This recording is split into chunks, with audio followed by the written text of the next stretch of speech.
Hey guys, hey Plastikeers fam. It's us again. It's Surya and me. I'm Declan. We're here for our second lesson of our 5-week program, and we're excited to start.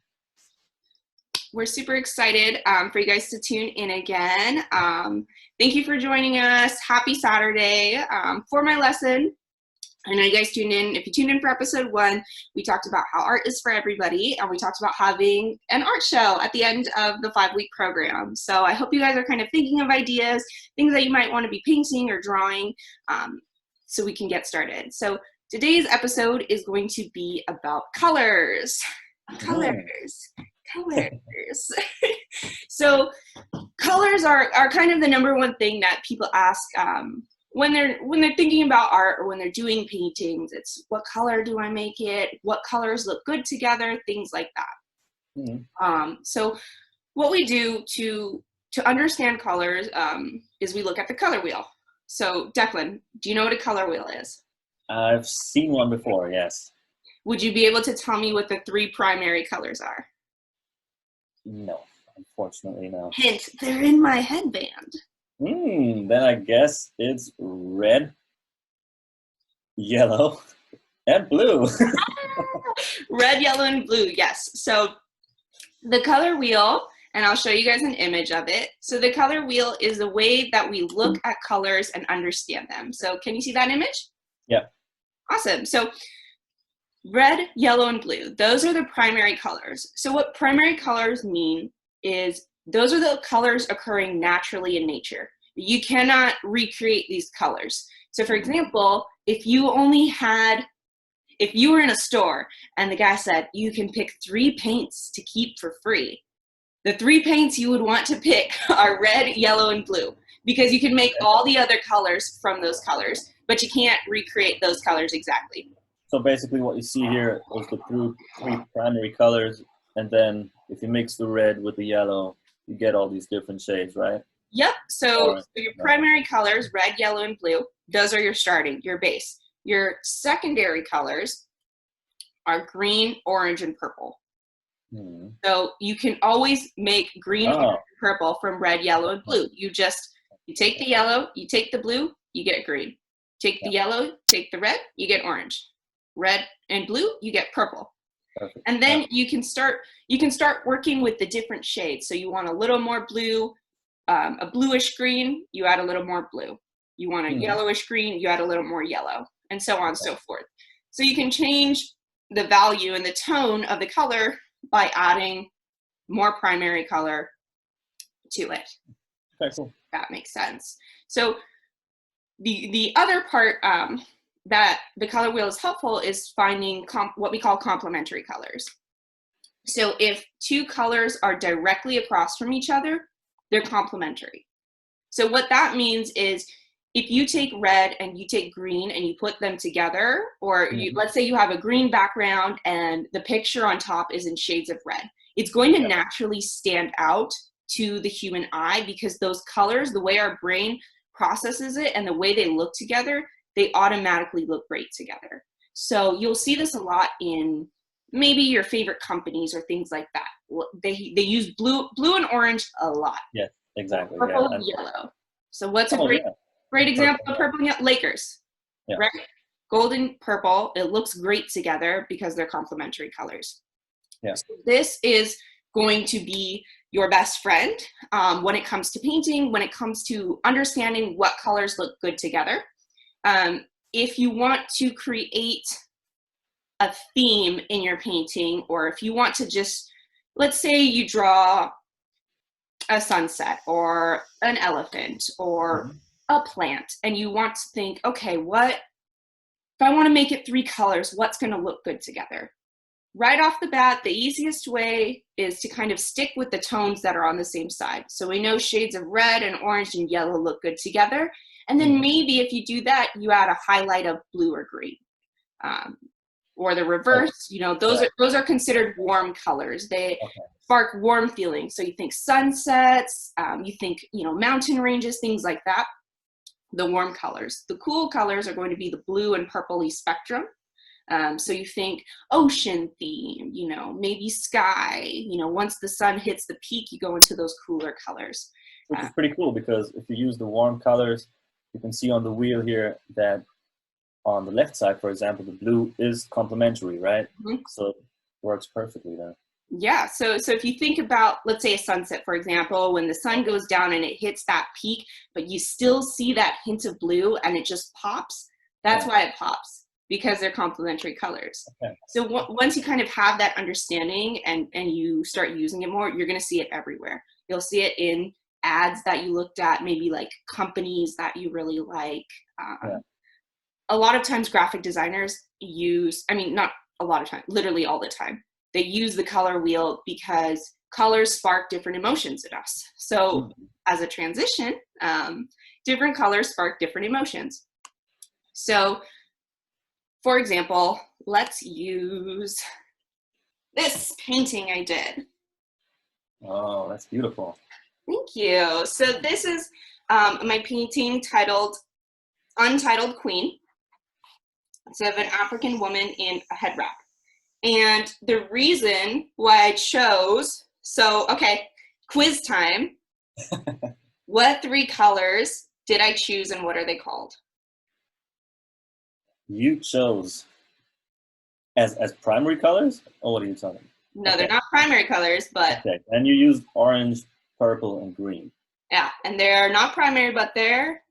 What are they called? Secondary. Secondary. Secondary colors.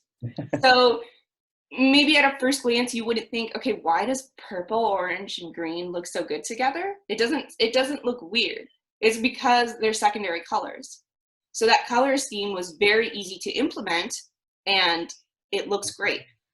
Okay. Orange is a color that really represents like a vibrant, energetic color. So I chose orange because I wanted her to be regal, to be energetic, but to still be in a very powerful pose. So yeah, that really comes across, especially with the bright orange. It's perfect. Yeah, so you can see how, like, for example, think about if it was red. If this was red, you would get a different feeling from it.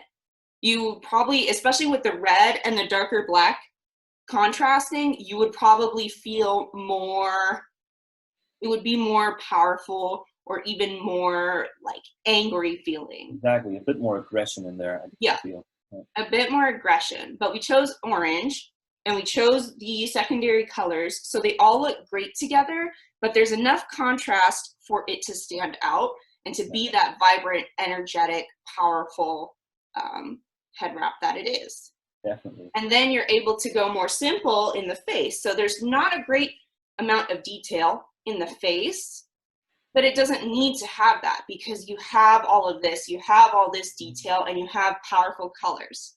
So this is a great example, not to toot my own horn, but this is a great example. It is a great picture. Of how you can use colors in a very powerful way. The background is white and it has just a hint of blue. Oh, yeah. Which is its complementary color. So I put just a tiny, tiny bit of blue so it pops even more. Nice. So you can't really see it from afar, but your eye will adjust. Okay, that's pretty cool. So that's kind of a little trick that you can do. So that's that piece. Now, kind of moving on. This is a work in progress that I have forever. It's very large, so bear with me. I love this one. Yeah, so thank you. So I'm going to use this little pen to be my pointer. So this piece, this is less about, because obviously there's like every color here, right? But the trick here is how do you make them blend well and look good together? So if you notice in the face area, everything here is on the warm color scale. Remember, we talked about yellows, we talked about oranges, there's red highlights in here. All of those look great together because they're all in that same corner of the color scale. And then we moved. So I moved, I use the color wheel as a reference here. So if you look at it, you have red, and then it goes to orange, and then it goes to yellow, and then move along the wheel, it goes to green, and then it goes to blue, and then it comes down to purple. What? And so your eye takes that journey. So I made this the most detailed piece, the center of the painting, because I want your eye to go there right away. Your eye straight away will come to this hyper detailed trunk.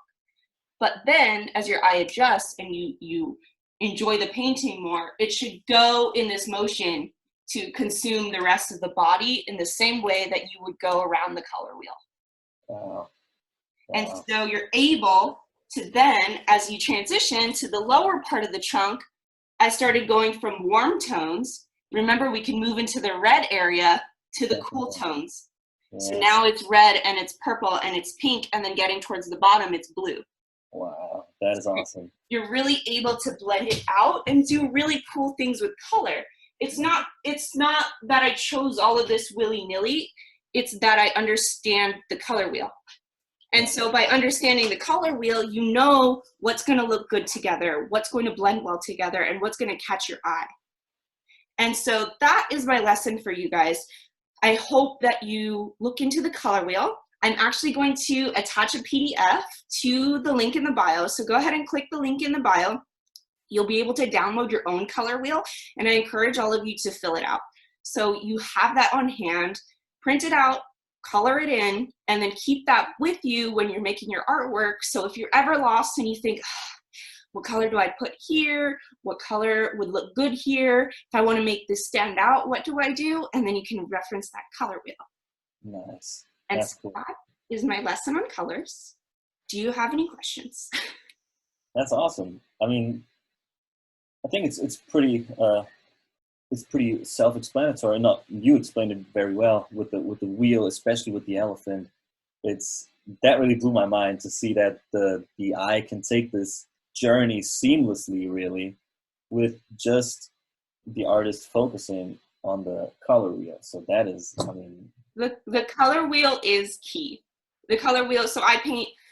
For those of you that don't know me, I have an art Instagram page. It's at Art by Surrey. I can go ahead and put it in the description as well. So if you ever want to look at any of the other work I do, you can go see.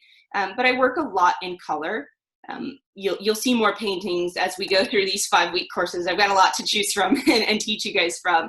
But I work a lot in color because I love color. I think it's a bright pop to a room, but it's fun to understand. And it's fun to put that thought into it and create a painting like this that takes your mind through that journey. So I will drop that link in the bio along with the PDF. So I encourage you guys to do the PDF, fill out your color wheels, check out some art. I said it last time, go on museum websites, look at the art. Now this time, go on museum websites and see if you can see what colors they're using in the color wheel. See if you can find themes. Maybe they're using cool tones. Maybe they're using warm tones. Maybe they're using, those secondary colors, or there's those primary colors. So that is my homework for you guys. Fill out your color wheel. Take a look at some more art. And thank you for tuning in for my session. That is a really cool exercise. I love that. Thank you for this beautiful session, Surya. It was really nice. You're welcome. I learned a lot, actually. I mean, I knew the color wheel, but all the secondary colors and what emotions they spark, that was really cool. I learned a lot. So thanks for that. And so let's get into singing. If you guys were there last week, thank you.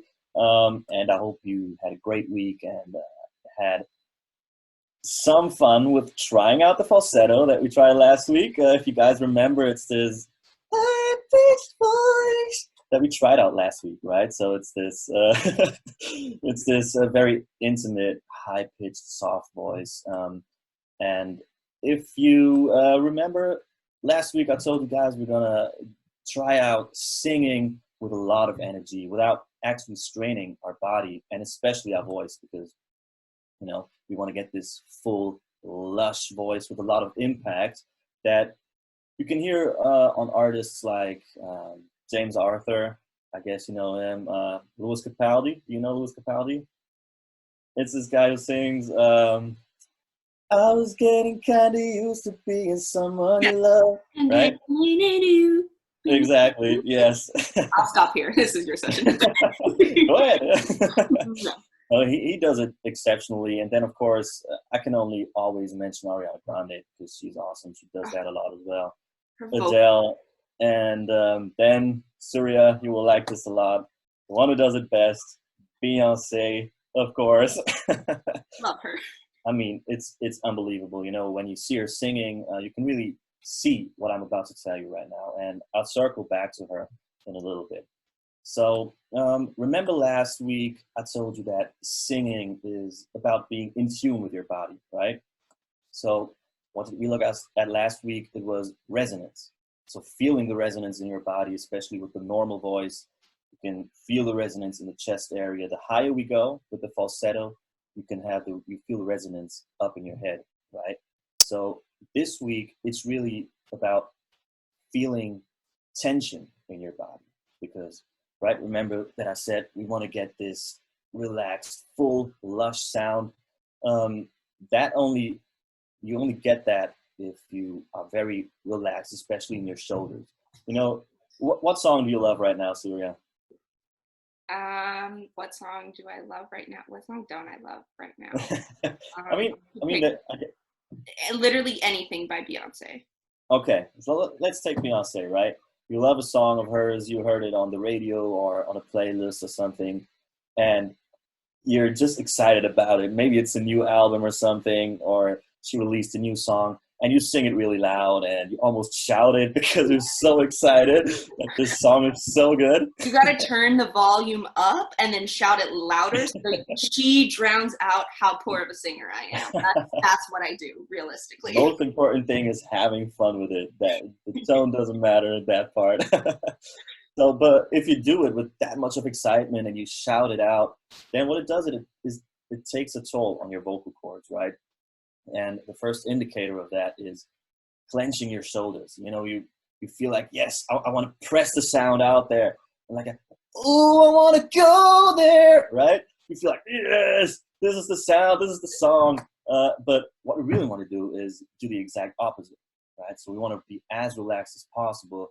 Like, ooh, I want to go there. So you have a lot. So different. You have a. It is, yeah. Because I told you about the body of resonance, right, last week. So when we clench our shoulders together, what it does is it minimizes our body. It makes it smaller. So there's a lot less room for the voice to resonate. The more relaxed we are, the bigger it gets again, and the more full our sound will be. So that's what you heard just now. And actually, the more relaxed you are, the louder you can sing. It may be a bit strange if you think about it, but that is exactly what we want to achieve, right? And as I told you about the shoulders, I have a small breathing exercise for you. Okay. So Surya, you can do it with me. I love breathing exercises. I do them with yoga, so. Oh yeah, I do it as well with meditation. Actually, it's pretty cool. This one is all about the shoulders, as I told you, right? So you breathe in through the nose, take the shoulders up with it, and then as you breathe out through the mouth, let your shoulders fall down.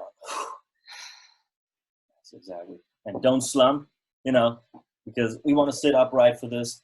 Put your hands on your lap and let's do it again. Let's breathe in through the nose. Shoulders are going up and then out through the mouth. And really let those shoulders fall down and be relaxed so that you feel the weight of the shoulders. Because if you feel the weight, you really are relaxed. Just do that as much as you need to until you feel the tension really gone out of there. Oh yeah, So when you drop them quick, you can feel it.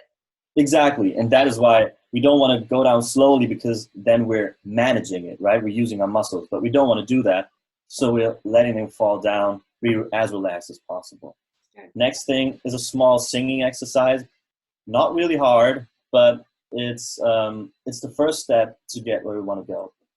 So it's just ho, just this ho, ho, ho, and go as far up as you can without clenching your shoulders. Because also don't don't breathe in before. Just with the air that you have in your lungs, just go, oh, because then you're very relaxed. And that is exactly what you want to feel in your throat. Because if you do that and you get used to that feeling, that'll help you when you sing a song. Remember this, oh, the voice sounded like that, right? What I'm singing right now is a bit more tense. Then you go back to that and maybe do the breathing exercise, you know. And if you feel like you're doing the exercise well, there's an advanced version of it where you can sing all of the vowels in one go. So you go, oh yeah, you, right?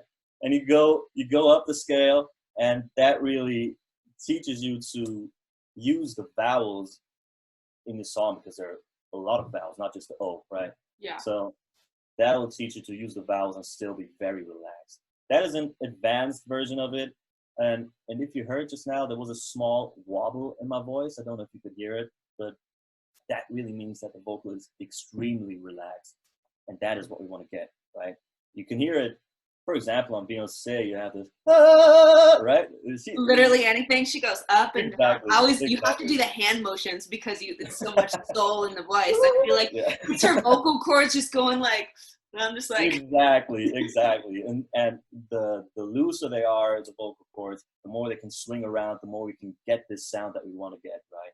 So let me just demonstrate it pretty quickly in a song.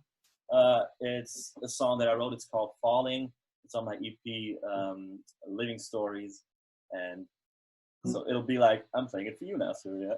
Okay, concert. And yeah, listen to the, especially the loud parts, the choruses again. You can hear that it's going louder, but check for my face as well. It'll be very relaxed, or it'll be very tense, and then you can hear the difference as well. So try to listen to that. Who's gonna catch you when you're falling on your own? Nothing to hold on to hold when you're alone. I know you won't say a thing. You can fight it cause you're strong. Who's gonna catch you when you fall? In the air, I smell the fear as it fills my lungs. An empty square, I cannot escape these haunting dreams. Steering through a maze door, nowhere to go. Am I losing all my hope? Battle me on, you need to crawl down on my knees. You wanna keep me under? I ain't gonna take it no more. My head and say yeah. Here we go. Who's gonna catch you when you're falling on your own? Nothing to hold on to hold when you're alone. I know you won't say a thing. You can fight it cause you're strong. Who's gonna catch you when you fall? Falling on your own. Falling on your own.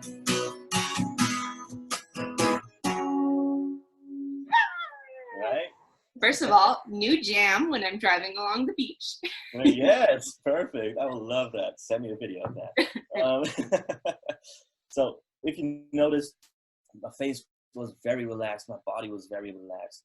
And what that does is, maybe you could hear that. Could you hear the very full and very loud sound, especially? Yes. Especially in the last chorus. I could hear the loudness. I think I heard the little wobble you were talking about. And, yes.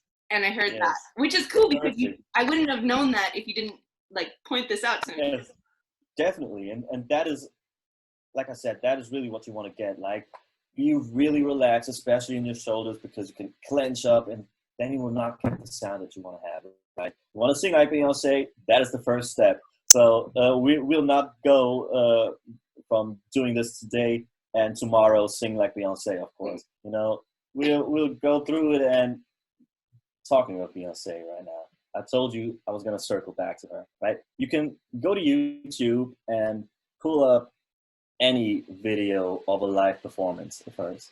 Take a sheet of paper, and if there's a close-up of her face, hold the piece of paper to the screen up to her nose. And what you will see is nothing, really. You wouldn't even think that she's singing. You would just think that she's standing on stage listening to someone sing, but you hear all these crazy runs, all these high pitches that she sings, and she really belches the vocals out. But you don't see that. So she's so unbelievably relaxed, and that shows in the eyes and the area right here, right? So with all her dancing and everything, still. That's what I was going to say. I've seen her in concert maybe 5 times now, and Wow. She dances, the way she performs, like, it's so full. Everything is something. She's dancing, she's moving, she's up in the air, you know, she's doing something, but her voice doesn't waver. It's crazy, right? Blows my mind. Yes. And it's like, and now learning about, you know, like, relaxed and being calm, I have so much more respect. I mean, I already loved her, and I love performance artists, but I feel like I have more of an understanding of what they go through and how they have to physically train their body in order to do this. That's insane. Yeah, and especially, I mean, Beyoncé is the highest level of that, because her dancing and all the movements that she does, and she mimics a lot with her mouth, of course, for effect. Yeah. But you can, if you just listen to the vocal, you would just think, okay, she's standing there singing a song, singing it perfectly, but then you watch the show and you think, what, is this a playback or something? Because it is perfect, right? And that's exactly why we did this today. So you want to be as relaxed as possible, like Beyoncé, of course, when she does all of that, because then it is so easy to go so high and sing a big vocal range and get a nice, beautiful tone out of it, right? So remember the 2 exercises that we did. First, the breathing exercise